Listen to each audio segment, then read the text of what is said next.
And a very good evening, everybody. Baseball Tetons are back from their trip to Arizona. They're 11-5 of the season, and tonight their head coach brings us up to date on the 2023 Baseball Tetons.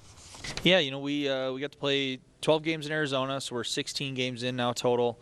With all the craziness going on in the world, especially up north with all the snow and stuff that we're getting, it's always nice to be outside. It was 75 and sunny just about every day we were there, so it was really good to play.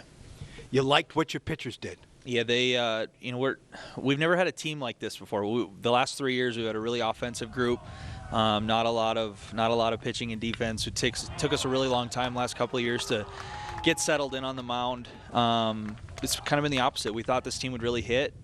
We've done a little bit of that, but it's been in spurts. But we've done a really good job on the mound. We've had some really good contributions from some young guys. Brody Forno's really led the way with our starting pitching staff. He's a veteran guy. Kind of got kicked around a little bit last year and has come out with a vengeance. And he's done a really good job of getting ahead. He's tough. He's been able to flip the breaking ball for a strike, which has been really good to see. And it's just been really fun to watch him go out and just compete and play free and not really worry about anything. And I think our younger guys, especially the rotation guys, they've really built on that, and they've really been able to really watch a guy go to work and really learn from it.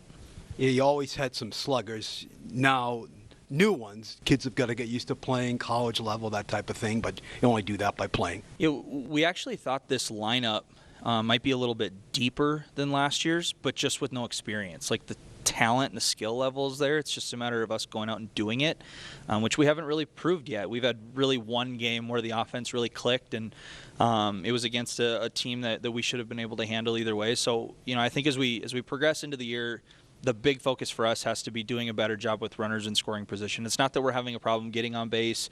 We're running the bases exceptionally well. The stolen base numbers are up. The dirt ball reads are better. The aggression, we're not afraid to run the bases, so that's great. But we just need to do a better job of hitting with runners in scoring position, capitalizing early in counts.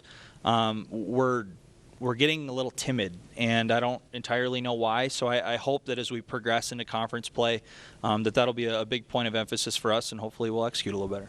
All righty, they hope to play ball somewheres this weekend. They're working on it like every other college baseball team here in the Northern Plains. 20-goal scorer Reese Gaber has told Brad Berry he's coming back for his senior season. That is great news for that program, which had their season come to an end, unfortunately, last week against St. Cloud State. Those Minnesota Timberwolves trying to make the playoffs. They look good on Monday, beating a very good and coming on Knicks team in Madison Square Garden. Always good to beat a Knicks team at home. That's a tough place to win at. Tonight they welcome the Hawks to town.